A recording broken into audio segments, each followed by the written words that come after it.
يا مساء الفل على احلى ناس. يوم جديد سعيد عليكم باذن الله. ما تنسوش تفعلوا زر الجرس وتدوسوا اشتراك علشان يوصل لكم كل جديد. ويلا بينا نبتدي الحلقه. احنا هنا هنعمل مع بعض شرايح الفراخ على الجريل. جبت هنا نص كيلو من الفراخ البانيه وبدأتها اقصها شرايح، بس طبعا غسلتها بالملح والفلفل والخل والليمون وخليتها زي الفل.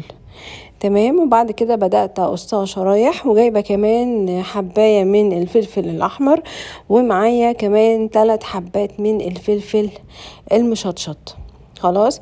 ومعايا طبعا وصفة اللي هي البصل المبشور، الوصفة الجميلة اللي محطوط عليه التوم والزبدة اللي بالثوم، عشان هنتبل الفراخ كده تتبيلة حلوة ونخلي ريحتها في منتهى الجمال. على فكرة يا جماعة الوصفة دي وصفة صحية، لأن هي هتتعمل على الجريل، فهتكون مش محتاجة خالص قلي ولا زيوت كتير ولا أي حاجة. ممكن تعملي جنبها طبق سلطة محترم، أو ممكن تعملي جنبها 4 أو 5 معالق رز.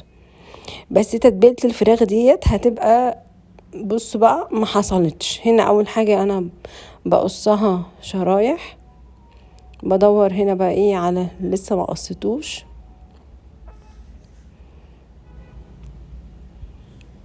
وبعد كده هبتدي اقص الفلفل الاحمر، اللي هو الفلفل ده انا جايباه بقالي فتره، فكنت حاطاه في الفريزر، فطالع طبعا بعد ما هدي بقى شويه كده، ورحت غسلاه ورحت عاملاه الفلفل المشطشط ده. وهبتدي بعد كده هقصهم عشان احطهم على الفراخ بالمقص.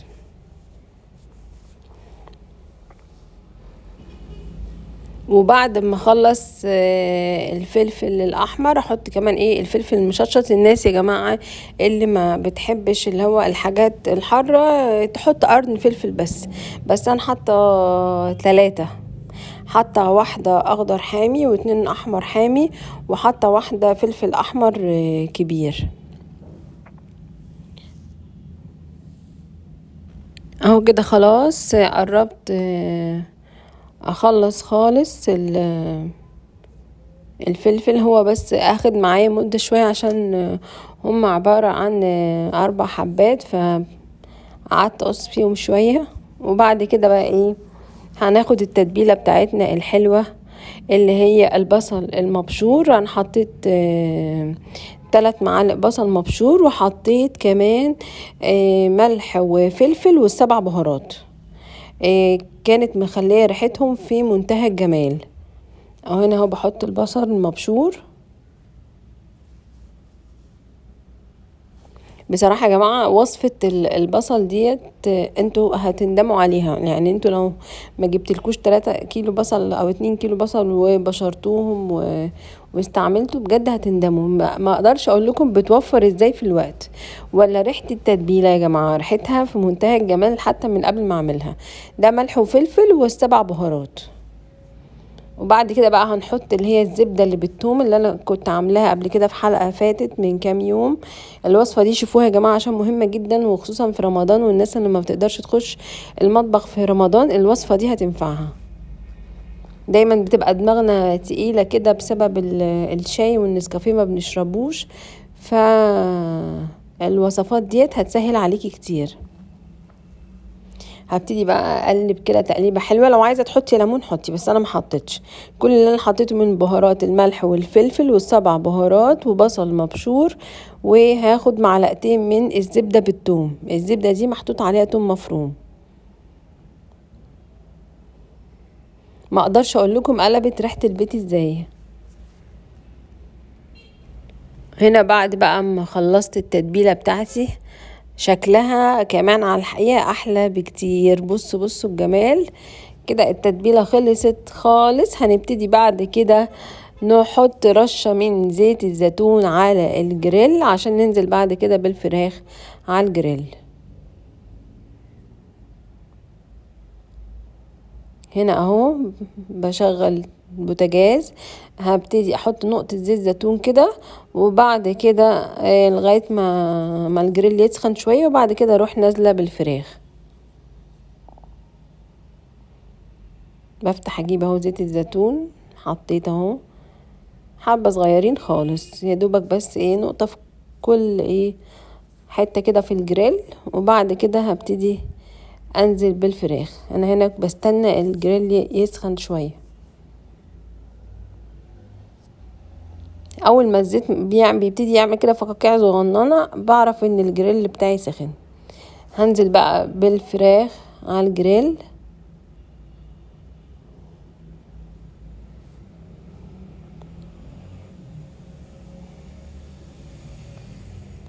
هحط الكمية بتاعتي كلها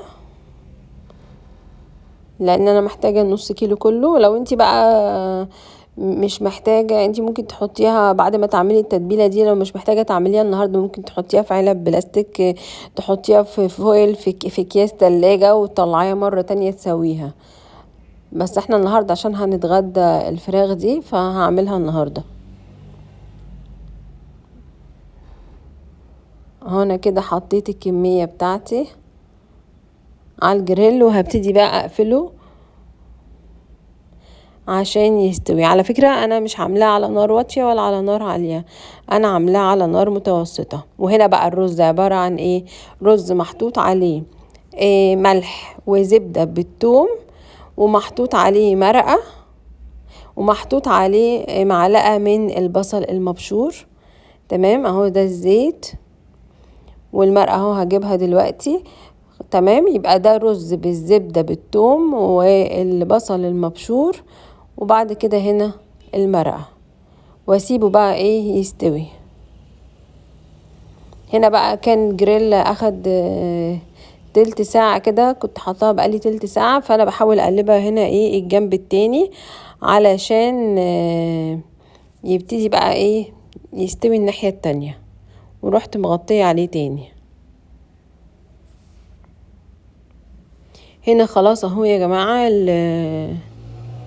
الفراخ بتاعتي اهي استوت زي ما انتم شايفين كده، مشوية كده على الجريل. يا سلام بقى لو حتة فحمة تحطيها هتخلي طعمه في منتهى الجمال. نبتدي بقى نقدمه في الطبق بتاعنا اللذيذ ده، زي اكل المطاعم بالظبط كده، نقدمه كده في حاجة لذيذة او حلوة.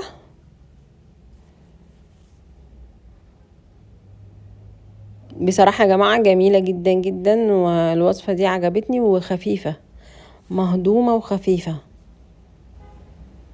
ويا سلام بقى لما تقدميه في حاجة شيك كده، هتحسي ان انتي قاعدة بتاكلي ايه في مطعم. العين دايما بتحب تشوف قبل ما تدوق. وادي الرز كمان خلص، وكان معايا النهاردة احلى وصفة وما اخدتش مني وقت خالص خالص. دي مسميها شرايح الفراخ على الجريل. دي للناس اللي حابة تعمل دايت، دي تعتبر وجبة دايت. وما تنسوش تفعلوا زر الجرس وتدوسوا اشتراك. باي.